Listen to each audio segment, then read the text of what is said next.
श्री कृष्णं परमानंदम दशलीलायुतं सदा सर्वभक्त समुद्धारे विस्फुरन्तं परम नमामि हृदयेशेषे लीलाक्षराब्धिसायिनं लक्ष्मी सहस्रलीलाभे सेव्यमानं कलानिधिं चतुर्विश्च चतुर्विश्च चतुर्विश्च त्रिविशतथा षड्भिर्विराजते योषौ पंचधारदे मम अज्ञानाद्यन्धकारप्रशमनपटुताख्यापनाय त्रिलोक्याम् अग्नित्वं वर्णितं ते कविभिरपि सदा वस्तुतः कृष्ण एव प्रादुर्भूतो भवानित्यनुभवनिगमाद्युक्तमानैर्वेद्य त्वां श्री श्रीवल्लभे मे निखिलबुद्धिजना गोकुलेशं भजन्ते न मंत्रे न तंत्रे न च ज्ञान सिद्धौ न वैकुंठ बुद्धेस्तु वैकुंठ लोके गतिर्विठ्ठलेशे मतिर्विठ्ठलेशे रतिर्विठ्ठलेशे सदा वै ममास्तु नमामि नित्यं श्रमणादिनाथान् भजामि नित्यं श्रमणादिनाथान् जपामि नित्यं श्रमणादिनाथान् स्मरामि नित्यं श्रमणादिनाथान् श्री रमण प्रिय पौत्राय आचार्य कुल दीपकाय गीत संगीत सागराय श्री द्वारकेशाय नमो नमः।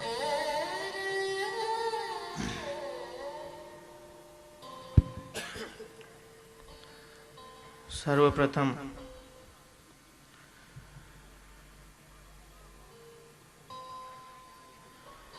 આપણા સર્વ પર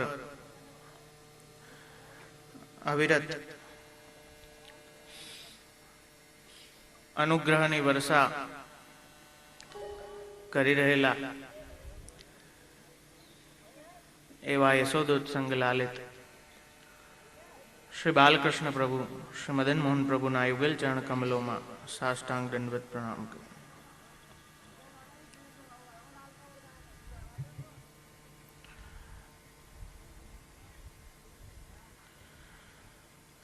श्री सुबोधनी जी रसपान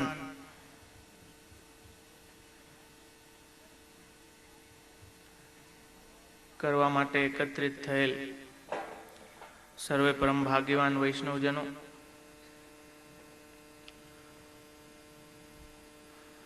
बधाए पोतपोतानी हरखाई कर लीधी पण मारे तो छूटको ज नथी.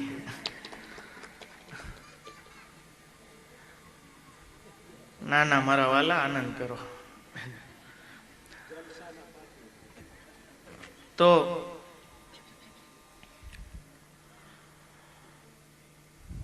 અત્યાર સુધીમાં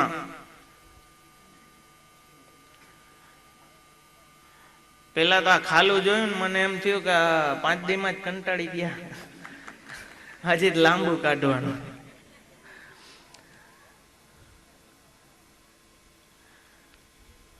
અત્યાર સુધીમાં આપણે જન્મ પ્રકરણના 4 અધ્યાયોને સમજ્યા. પ્રભુના પ્રાગટ્ય સમયે અથ સર્વગુણોપેત કાલ પરમ શોભન એ જે વર્ણન 8.5 શ્લોકમાં આવે છે એ વર્ણન સમષ્ટિની શુદ્ધિ છે.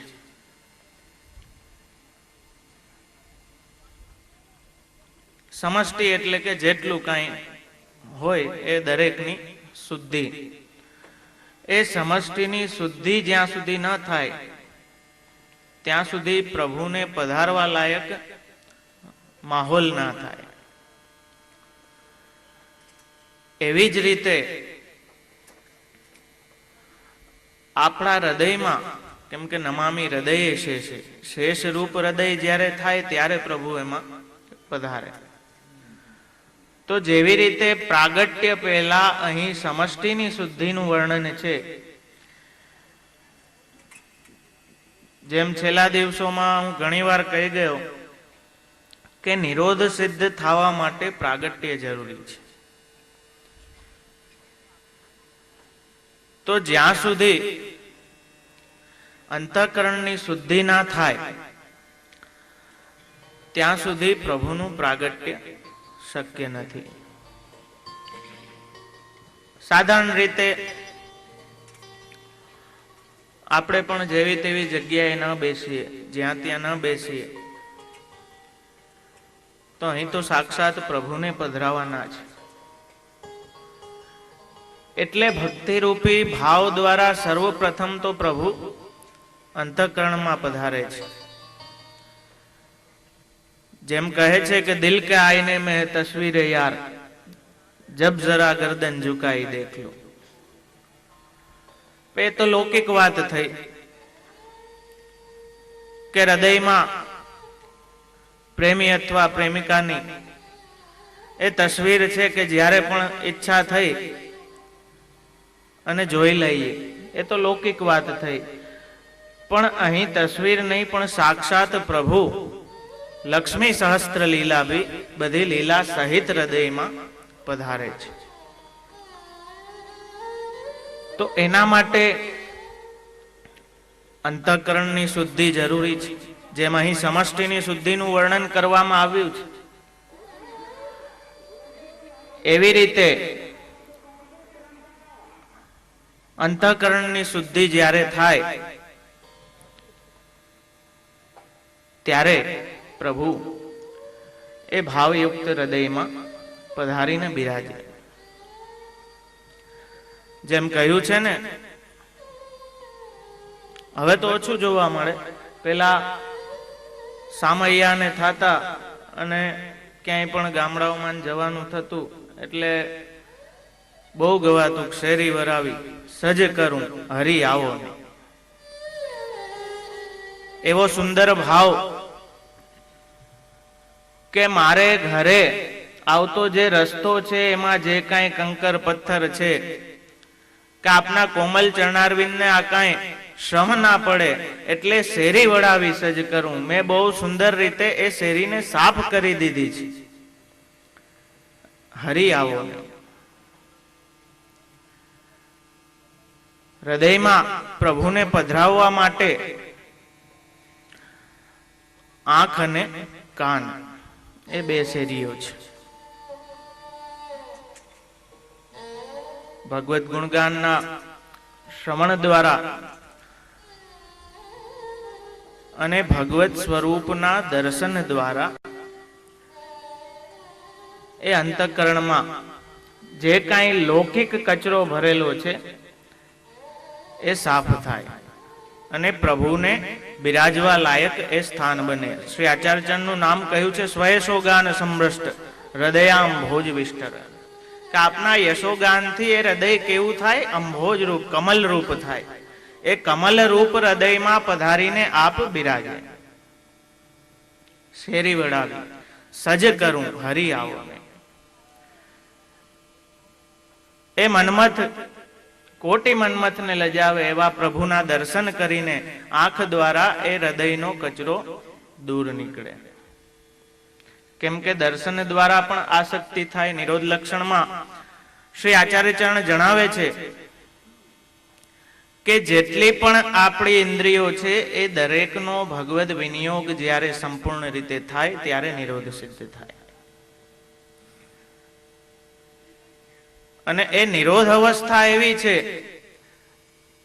કેમ કે વ્યસન દશા સંપ્રાપ્તિ રીતિ નિરોધ, કે આંખને ભગવાન સિવાય કાંઈ જોવું ન ગમે, કાનને ભગવાનના નામ સિવાય કાંઈ સાંભળવું ના ગમે, મુખને પ્રભુ કીર્તન સિવાય કાંઈ બીજું બોલવું ના ગમે, ભગવત પ્રસાદી સિવાય કોઈ વસ્તુ જીવને રૂચે નહીં, આ હાથ પગ પ્રભુની સેવા વગર ચાલે નહીં. એટલા પ્રભુના સ્વરૂપમાં, ગુણોમાં, લીલામાં આસક્ત થઈ જાય. અને ગોપીજનોએ કહ્યું છે અક્ષણવતામ ફલમિદમ, કે આખું વારાનું તો એ જ ફલ છે કે એ મન્મથ પ્રભુના દર્શન કરવા. એટલે તો બ્રહ્માજીને ગારું દીધી કે આ પાપણે તમે શું કામ બનાવી, કે એટલી વારે પ્રભુના દર્શન અમને નથી થતા. તો એ દર્શન દ્વારા એ પ્રભુ હૃદયમાં પધારે. શ્રી ગોકુલનાથજીના હાસ્યામૃતમાં બહુ સુંદર પ્રસંગ આજ્ઞા કરે છે કે દર્શનથી આસક્તિ કેમ થાય. આજે તો દર્શન કરતા આપણને આવડતું નથી. ખરેખર આપણું તો બધું મહાપ્રભુજીની કૃપાથી હાયલું જાય છે. ભગવાન આપણું ગાડું હલાવે છે અને નિરોધ લીલામાં ભગવાન જ બધું હલાવે છે. કેમ કે આપણું લાયકાત નથી કોઈ સાધન કરવાની એ પ્રકારના. એટલે આપણા સાધન પણ ભગવાન કરે છે કે જે સાધન પ્રકરણમાં આગળ આવશે. શ્રી ગોકુલનાથજી બહુ સુંદર વાર્તા કહે છે કે 3 મિત્રો હતા, એકદમ જીગરજાન મિત્રો 3. એક દિવસ એક મિત્ર ખેતરમાં ખેતી કરતો હતો, ખેડતો હતો ખેતર, અને ખેડતા ખેડતા કંઈક ધાતુનો એને અવાજ આવ્યો અને ત્યાં એનું હલ ફસાઈ ગયું. એટલે જિજ્ઞાસાવશ એણે વધારે એ જગ્યાએ ખોઈદું. તો જોયું તો અંદરથી સોનામોર ભરેલો અવડો મોટો ચરુ નીકળ્યો. એ જોઈને તો જેવા એ દર્શન થયા સોનામોરથી ભરેલા ઘડાના, એટલે તો ચકિત થઈ ગયો, એકદમ આસક્ત થઈ ગયો એમાં. ઓહો, આટલી બધી સોનામોર!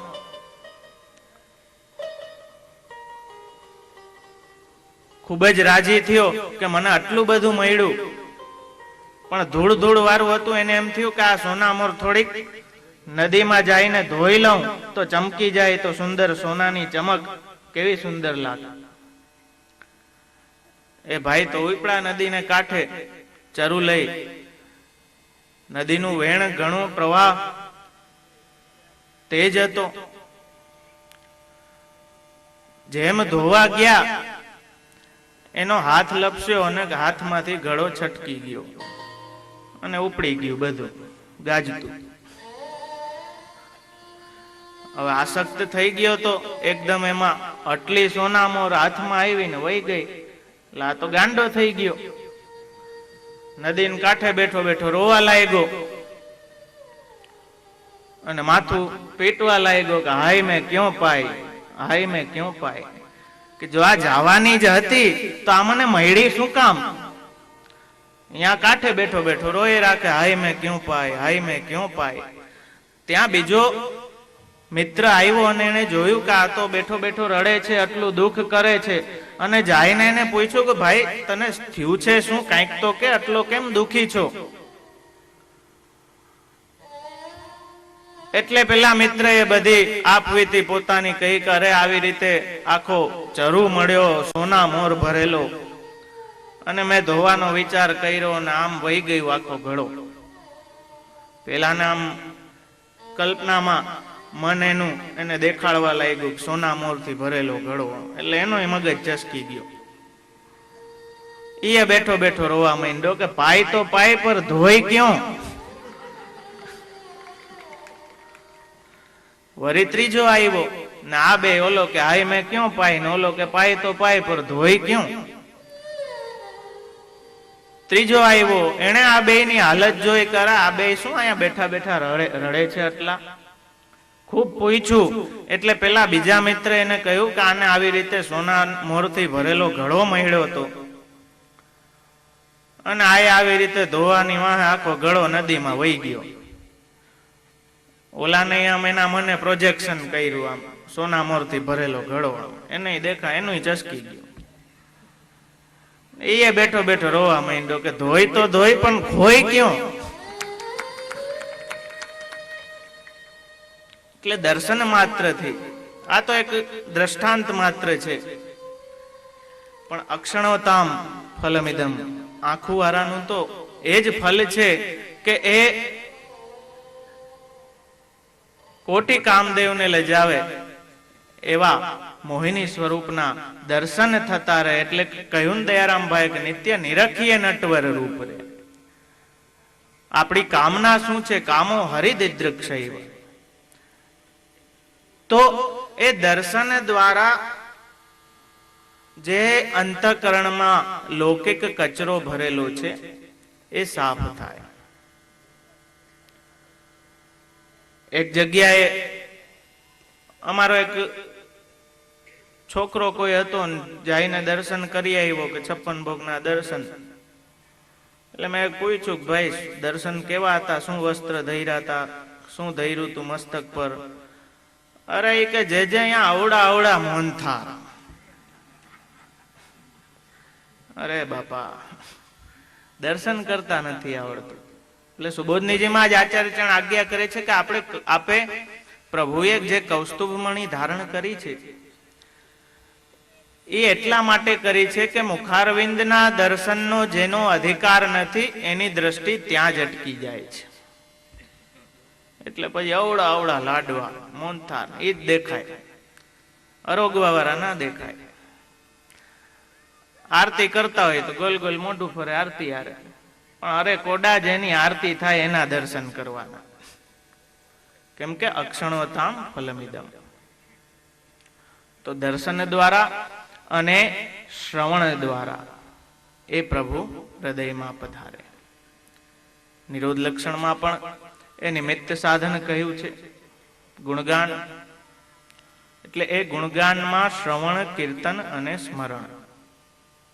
કેમ કે ગુણગાન માટે એક વક્તાની જરૂર છે, એક શ્રોતાની જરૂર છે. તો એ શ્રવણ, કીર્તન એ આમાં આવી આપણી ચાલુ રહે. એટલા માટે તો ચૈતન્ય સાથે જ્યારે મેલાપ થયો ત્યારે ચૈતન્યએ કહ્યું કે આ ઘોર કલીમાં એક ક્ષણ પણ જો ભગવદ નામ લેવાઈ જાય તો ઉદ્ધાર છે. શ્રી આચાર્ય ચરણે કહ્યું કે અમારો તો એવો સિદ્ધાંત છે કે એક ક્ષણ પણ જો ભગવદ નામ ચૂકી ગયા તો બહિર્મુખતા આવી જશે. તો એ રીતે પ્રાગટ્ય પેલા જે સમષ્ટિની શુદ્ધિ વર્ણવી છે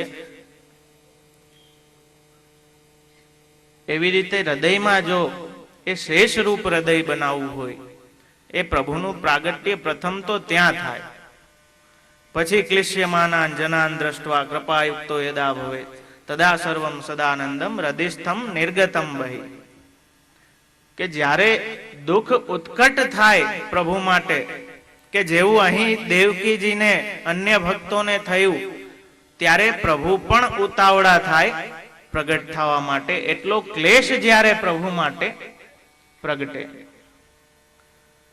તો એ ત્રીજા અધ્યાયમાં ઘણાયને એવી શંકા થાય કે પ્રાગટ્ય તો ત્રીજા અધ્યાયમાં થઈ ગયું છે, પછી ચોથો અધ્યાય પણ કેમ જન્મ પ્રકરણમાં આવે છે?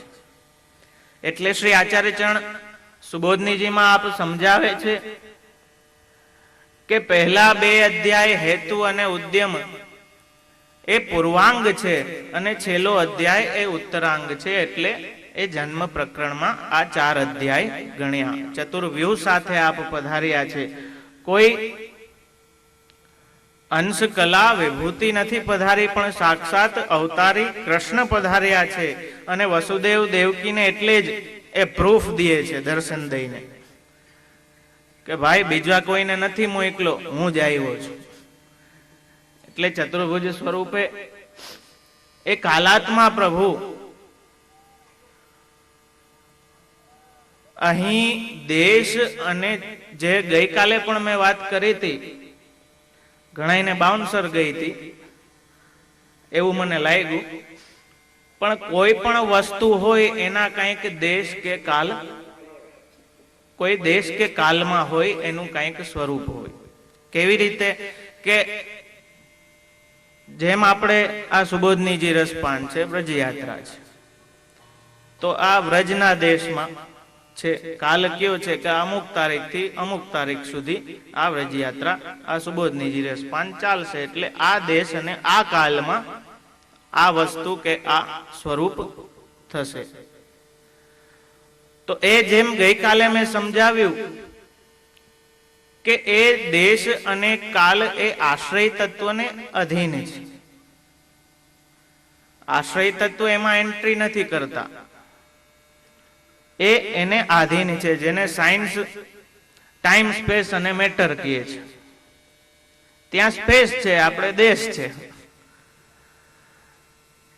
તો એ નિરોધ લીલામાં એ દેશ અને કાલમાં પ્રભુની એન્ટ્રી થાય છે. એન્ટ્રી થાય છે એનો મતલબ એમ નથી કે ભગવાન એને અધીન થઈ જાય છે. કેમ કે ત્યાં પણ એક પ્રસંગથી તમને સમજાવું કે દેશને કાલની મર્યાદાને પણ ભગવાને પોતાને આધીન કરી છે. પોતે એમાં પ્રવેશ કર્યો છે પ્રપંચમાં, પણ એને આધીન નથી થયા. કેમ કે એ છે તો એ જ આશ્રય તત્વ બ્રહ્મ. એક ઉદાહરણથી તમને સમજાવું કે એક વખત ભગવાનને જનક રાજાને મળવા જવાનું હતું. હવે જનક રાજાને મળવા પધારવાનું હતું અને એક ભક્તને ઘરે પણ પધારવાનું હતું. સાથે ઘણા ઋષિ મુનિઓ ભગવાન સાથે હતા. એટલે ચાલતા ચાલતા બે ફાટા આવ્યા. એક રસ્તો જનક રાજાને ત્યાં જતો હતો ને એક રસ્તો પેલા જે ભક્તને ત્યાં જવાનું હતું ત્યાં જતો હતો. ભગવાને યોગ માયાથી એવું કંઈક કર્યું કે બે સેટ થઈ ગયા. આ રસ્તામાં ભગવાન અને ઋષિ મુનિઓનો એક સેટ આવી ગયો અને ઓલા રસ્તામાં ભગવાન અને ઋષિ મુનિઓનો એક સેટ આવી ગયો. ભગવાન અહીં પણ ગયા અને ભગવાન ત્યાં પણ ગયા. આ દેશની મર્યાદા.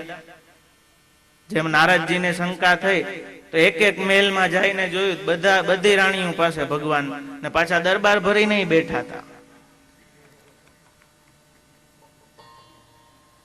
બે પાસે ગયા. હવે અહીં કાલનો કેવો ખેલ કર્યો એ સમજો કે રાજાને ત્યાંથી એક દિવસમાં પધાર્યા, વૈષ્ણવને ત્યાંથી 30 દિવસે પધાર્યા, પણ ભેગા એક ટાઈમે થયા. હવે આમાં ક્યાં મગજ ફૂગે વિચારો. કરતુમ અકર્તુમ અન્યથા કરતુમ સામર્થ્ય યુક્ત છે. એટલે અહીં એન્ટ્રી હોવા છતાં પણ એ અહીં દેશને કાલના નિયમોને અધીન નથી. તામસ પ્રકરણની શરૂઆતમાં પણ એ જ શ્રી આચાર્ય ચરણ સમજાવે છે કે ભગવાને તામસ પ્રકરણના ઉપપ્રકરણ છે પ્રમાણ, પ્રમેય, સાધન, ફલ. પ્રમાણ આપણે કેને ગણીએ? સત્ય આપણા માટે પ્રમાણ છે, કે જ્ઞાન આપણા માટે પ્રમાણ છે. પણ જેમ મેં ગઈકાલે સમજાવ્યું હતું, કદાચ યાદ રહ્યું હોય કે ના રહ્યું હોય, હરિવાલાય થઈ ગયું હોય ઘણી વાર, બાષ્પીભવન, ગરમી બહુ છે ને, તો અહીં વિલક્ષણતા એ છે કે ભગવાન માટે ભક્તોનું જે અજ્ઞાન કે અન્યથા જ્ઞાન છે એને મહાપ્રભુજી પ્રમાણ ગણે છે. કઈ રીતે તમને એ પણ કહું કે 252 વાર્તા આવે છે. પેલો જે ભોળો વૈષ્ણવ હતો છોકરો, ગુસાઈજી પાસે એ બેઠો ને બધા વૈષ્ણવ આવ્યા, બધા અમુકે ઠાકોરજી પધરાવ્યા હતા. એટલે ગુસાઈજીને વિનંતી કરી કે અમારા ઠાકોરજીનું નામ શું? અને બધાને ગુસાઈજી એમના ઠાકોરજીનું નામકરણ કર્યું. ત્યારે આ બાજુમાં જઈને પૂછવા ગયો, બહુ ભોળો હતો, કે કાકાજી મારા ઠાકોરજીનું નામ કયો? પણ ત્યારે ગુસાઈજીનું ધ્યાન નતું એટલે કહ્યું કે પરે. વ્રજભાષામાં પરે એટલે કે આગો રેજે. અપ્રસમાં બિરાજતા હતા અસ્પર્શમાં, એટલે કે આગો રેજે. એને થયું કે ગુસાઈજીએ મારા ઠાકોરજીનું નામ કીધું. એ અન્યથા જ્ઞાન થયું. એક વાત સમજો, એ અન્યથા જ્ઞાન થયું. પણ ત્યાં જ્ઞાન કરતા એ અન્યથા જ્ઞાન એને ફલિત થઈ ગયું અને શ્રીનાથજી પરે બનીને એની સાથે સાથે ફર્યા. તો ત્યાં એનું અન્યથા જ્ઞાન પણ પ્રમાણ થઈ ગયું. સમજાણો કે નહીં મારા વાલા? ઘણું બાઉન્સર વહી જાય આમાં. મન જેમ ઓલું છે ને, મન કુદાકા મારીને ક્યારે ક્યાં ભાગી જાય ને ખબર જ ના પડે. મનને બેહાડી રાખવું બહુ અઘરું છે. એક વર્ગમાં ક્લાસ ચાલતો હતો. એટલે સાહેબ કંઈક આવી ફિલોસોફી સમજાવતા હોય છે. હવે વિદ્યાર્થીનું મન તો બહાર હતું. હવે ઈ જોતો હતો કે ક્લાસની બહાર ઝાડવા નીચે એક બિલમાં એક સરપ ગરતો હતો ને સાહેબે સમજાવીને તરત વાંહે વળીને કીધું કે મગજમાં ગયરું કે નહીં. એટલે પેલા વિદ્યાર્થી વાંચ જોતો તો એ કે બસ પૂંછડી બાકી છે, ખાલી વાં સરપ ગરતો તો એને પૂંછડી જ બાકી હતી. એટલે એવું થાય, હરિવાલા થઈ જાય કોક વાર, એમાં કઈ ગભરાવાની જરૂર નથી. તો અહીં પ્રમાણ, પ્રમેય, સાધન, ફલ દરેકના 7 અધ્યાય છે. એટલે ટોટલ 28 અધ્યાય નો આ તામસ પ્રકરણ છે. 7 એટલા માટે છે, શ્રી આચાર્ય ચરણ સમજાવે છે કે ભગવાને 7 પ્રકારે સ્વરૂપથી અને ધર્મોથી, 6 ધર્મ છે, એક આપ ધર્મી સ્વરૂપ છે. 7 પ્રકારે ભક્તોની 11 ઇન્દ્રિયો સાથે જે લીલા કરી એ 77 અધ્યાયમાં વર્ણન કરવામાં આવે છે. જોવો ટોટલ અધ્યાય છે 87. એમાં પહેલા જન્મ પ્રકરણના 4 અને છેલ્લા ગુણ પ્રકરણના 6 એ 10 કાઢો એટલે 77માં આખી પ્રભુની એ લીલા છે. તો એનો ભાવ બતાવે છે કે ભગવાને આ 7 પ્રકાર એટલે 7 અધ્યાય જ્યાં છે ત્યાં 6 ધર્મ સમજાવ્યા અને છેલ્લા અધ્યાયમાં ધર્મી રૂપ, એમ દરેકમાં સમજવું. તો એ 7 પ્રકારે ભક્તોની 11 ઇન્દ્રિયો સાથે આપે લીલા કરી એટલે 77 અધ્યાયમાં એ લીલાનું વર્ણન છે. એટલે અહીં જોશો કે ભક્તોનું જે અજ્ઞાન અન્યથા જ્ઞાન છે એને જ શ્રી આચાર્ય ચરણ અહીં પ્રમાણ, કેમ કે સાહેબ પિકનિક ના મૂડમાં આવ્યા છે ને અત્યારે એને એનું જ હલાવવું છે. કોવું કહે કાવો કી ના માને, અપને મન કી ગાય બખાન. હવે એને કોણ કેવા જાય? એને તો ઈચ્છા છે એ રીતે જ બધું હાલવું જોઈએ. એ ટાઈમે બધું સાધન બધા ઉપડાવી દીધા ફેલ, હમણાં આ કરવાથી નહીં મળે, હું કહું એમ થશે. તો એ 77 અધ્યાયમાં પ્રભુની લીલા વર્ણિત કરી છે. 28 અધ્યાય એટલા માટે છે કે શ્રી આચાર્ય ચરણ સમજાવે છે કે 28 તત્વો છે. સૃષ્ટિની રચનામાં જેમ પ્રકૃતિ, પુરુષ, કાલ, કર્મ, સ્વભાવ, મન, બુદ્ધિ, ચિત્ત, અહંકાર, 5 જ્ઞાનેન્દ્રિય, 5 કર્મેન્દ્રિય, એ બધું આખું મળીને 28 નો મેળ થાય. એ 28 તત્વોથી આખી સર્ગ થયો છે, વિસર્ગ ને વિસર્ગ થયો છે, આખી રચના થઈ છે. તો ભગવાન અહીં પધારીને એક અધ્યાયથી એક તત્વોનું અતિક્રમણ કરે છે. અતિક્રમણ એટલે કે ત્યારે તે વસ્તુ પોતાના ધર્મોને હિસાબે કામ નથી કરતી પણ ભગવત ધર્મને હિસાબે કામ કરે છે. ત્યારે એના ધર્મ એનામાં લુપ્ત થઈ જાય છે. સાત્વિક પ્રકરણના 21 અધ્યાય છે. 12 માસ, 5 ઋતુ, 3 લોક અને 1 આદિત્ય, એવી રીતે 21 પ્રકારનો કાલ છે.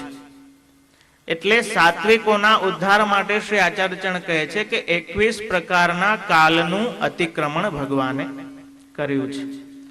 અને તામસ અને રાજસ વાળા માટે એ 28 અધ્યાયો છે. એટલે એમાં એ સમજવું કે તત્વો અને કાલનું અતિક્રમણ કરી આ ત્રણેય પ્રકારના ભક્તોનું આપે નિરોધ સિદ્ધ કરાવીને ઉદ્ધાર કર્યો છે. આગળ આપ સમજાવે છે કે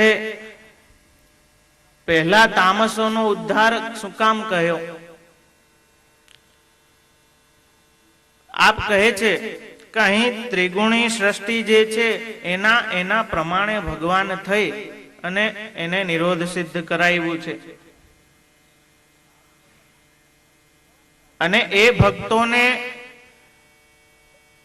એ ભગવાન સાથે જો સંબંધ જરૂરી છે, કોઈ પણ રીતે સંબંધ હોય તો અહીંયા આપણું અજ્ઞાન અન્યથા જ્ઞાન એ પણ આપણને તારી દે, એ જ પુષ્ટિ છે. પણ ભગવાન સાથેનો સંબંધ ઘણી રીતના હોય, પણ આઘામાં આઘો સંબંધ હોય પણ ભગવાન સાથે હોય તો એ તરી જાય. તો આચાર્યચરણ કહે છે કે સ્વભાવ બદલવો બહુ અઘરો છે. જે ગુણ પ્રમાણે જે સ્વભાવ આપણા છે એ સ્વભાવને બદલવો અતિશય અઘરો છે. જેમ ઓલું કે ને કે કૂતરાની પૂંછડીને જમીનમાં દાટીને રાખો ને તો એ વાકી જ રહીએ કાઢો ત્યારે. એવી સ્થિતિ આપણી છે. સ્વભાવ બદલવો અતિશય અઘરો છે. અને કદાચ ભગવાન માટે અઘરો નથી, પણ બદલી લે તો ભગવાનને શ્રમ થાય અને લીલામાં રસાલતા ના આવે, રસાભાસ થાય. એટલે ભગવાને શું કર્યું કે તે ભક્તોના તે સ્વભાવને અનુકૂળ થઈને લીલાઓ કરી.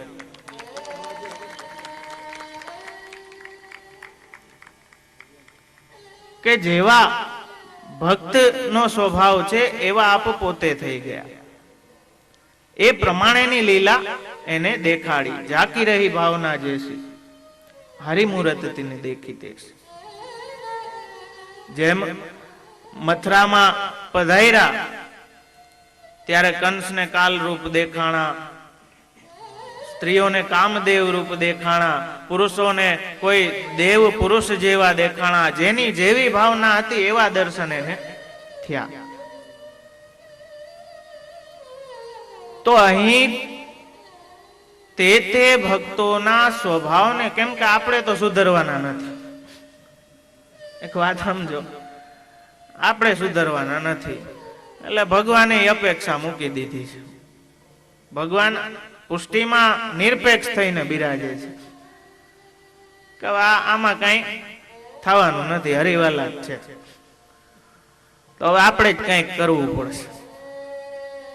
જેમ ઘણા શું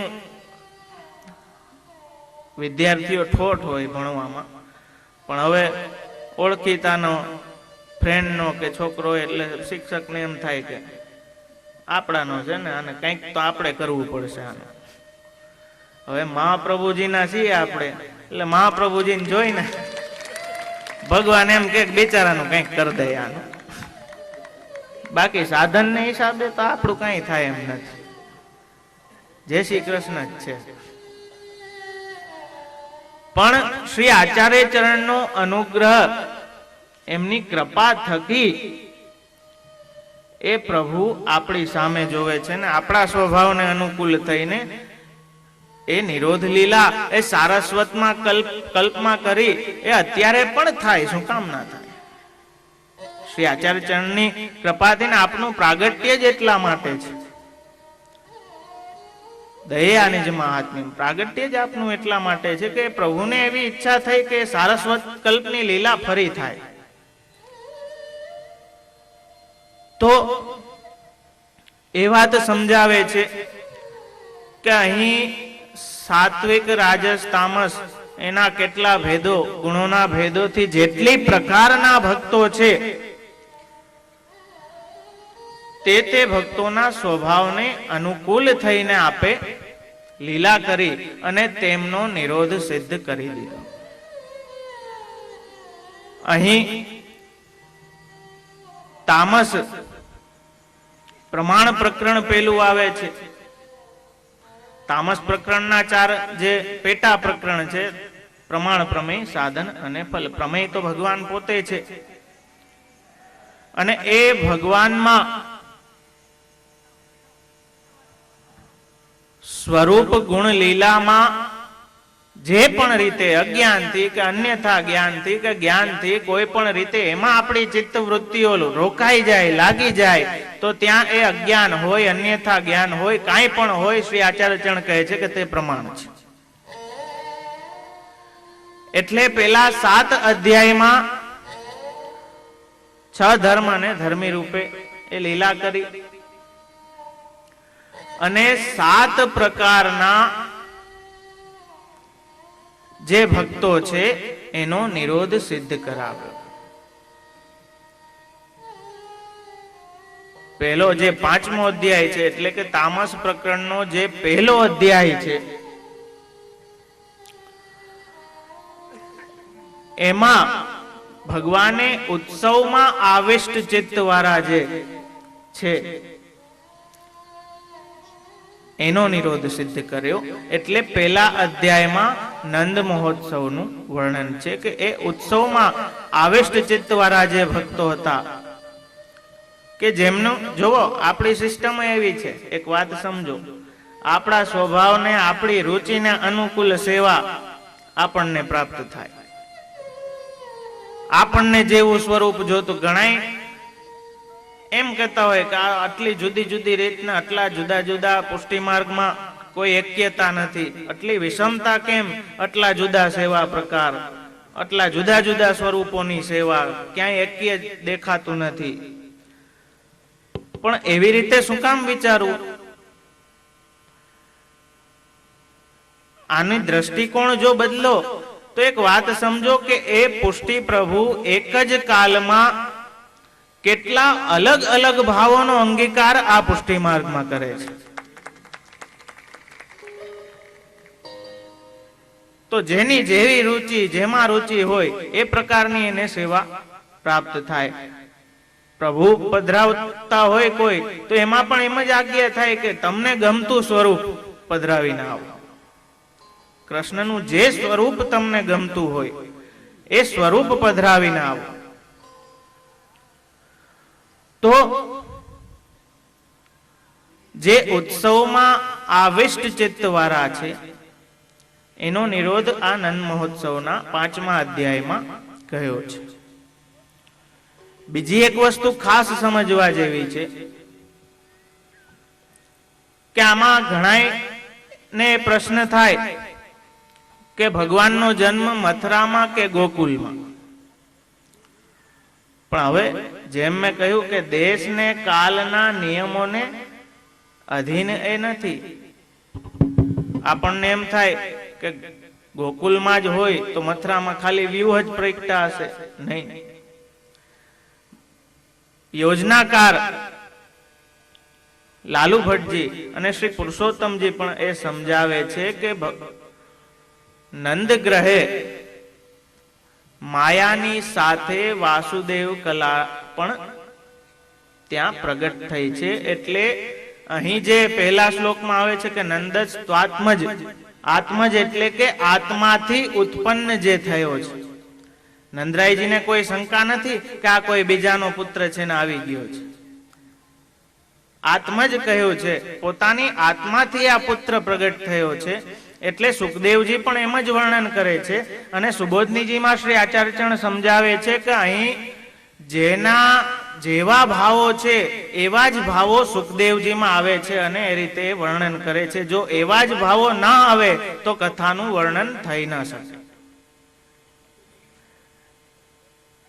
એટલે નંદ ગ્રહે એવ માયા સહજાત, માયા સાથે જ એ પ્રભુનું નંદ ગ્રહમાં પણ આગમન છે, ત્યાં પણ પ્રાગટ્ય છે. એટલે મથુરામાં પણ છે અને ગોકુલમાં પણ છે. પહેલા તામસનો જ કેમ નિરોધ કયો? તો એ વાત શ્રી આચાર્યચરણ સમજાવે છે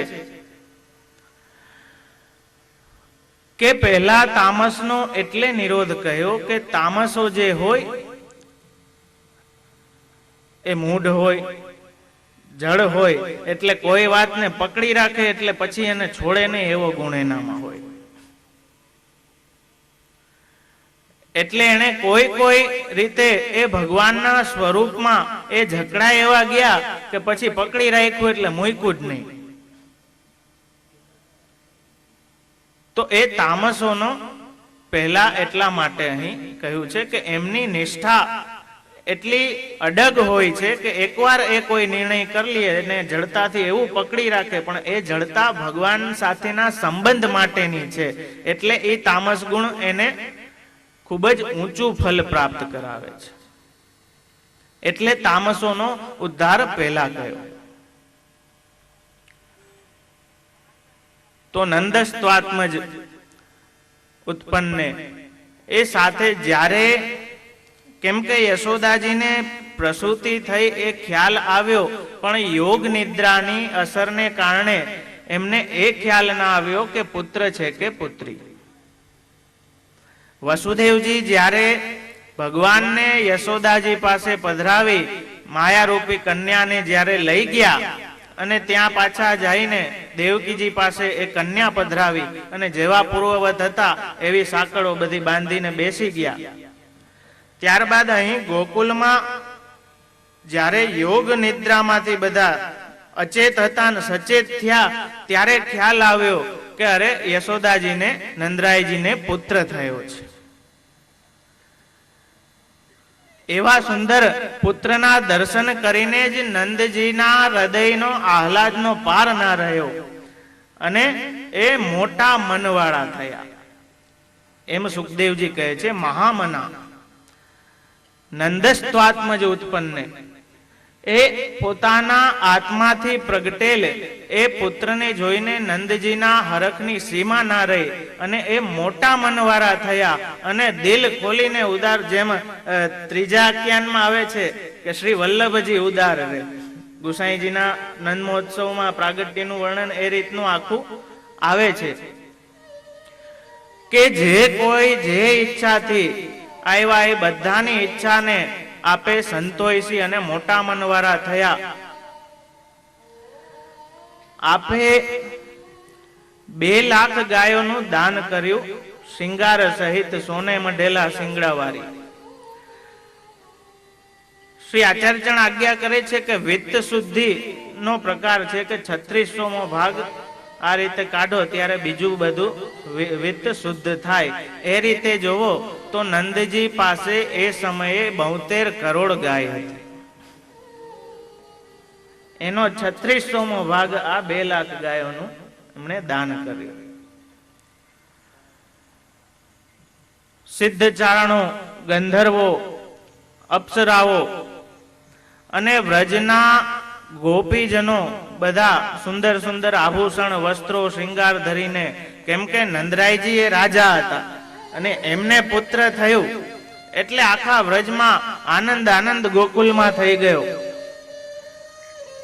અને ગાયોને પણ ગેરુથી, કુમકુમથી બધી રીતે એમને સજાવવામાં આવી. બધી ગોપીઓ અલંકૃત થઈને શ્રૃંગાર ધારણ કરીને એ નંદરાયજીને ઘરે બધા દોડતા થયા. ગોપો બધે ઘેર ઘેર વધાઈ વાટતા થયા અને કેટલું નંદરાયજીએ વિધિપૂર્વક દાન કર્યું, મંગલ સ્નાન આદિ કર્યું. એ બધી વિધિઓ થઈ કે જે જન્માષ્ટમીમાં સુરદાસજીને જે લીલાના દર્શન શ્રી આચાર્ય ચરણે કૃપા કરીને કરાવ્યા એટલે વ્રજ ભયો મહરી કે પૂત, આજ યહ બાત સુની આનંદે સબ લોગ ગોકુલ ગણિત ગુની. એમાં બહુ જ સુંદર રીતે આખું એ વર્ણન નંદ મહોત્સવનું અને એ જ ભાવનાથી, કેમ કે એ ભાવનું ભાવન સેવામાં આપણે કરવાનું છે. એટલે આપણે ત્યાં બાળકો યશોદાજી બને, નંદરાયજી બનાવવામાં આવે, છોકરાઓને ગોપ ગ્વાલ બનાવવામાં આવે કે એ ભાવન આપણે કરીએ છીએ અને એ ભાવન કરતા કરતા સિદ્ધ થાય. અને શ્રી આચાર્ય ચરણની કૃપાથી, ગુસાઈજીની કૃપાથી જો આપણે પાટોત્સવ મનાવીએ તો એ આપણે ઘરે આપણા માટે પ્રાગટ્ય છે. જેમ મેં કહ્યું ને કે પોતાનો કોઈ ડૂબતો હોય તો આપણે કોઈ સાધન ના લઈ, આપણે પોતે જ એને બચાવવા ઝંપલાવી દે. તો આપણે ઘરે જે પ્રભુ સાક્ષાત પૂર્ણ પુરુષોત્તમ શ્રી આચાર્ય ચરણે જે આજ્ઞા કરીને આપણે પધરાવ્યા છે કે એ મેરો સર્વસ્વ હૈ, સો તેરો સર્વસ્વ કરી કે આખું રાખ્યો. તો એટલા માટે આપણે એ પાટોત્સવને પણ જન્માષ્ટમી વત આપણે મનાવીએ છીએ, કેમ કે આપણા માટે આપણા ઘરે પ્રાગટ્ય છે.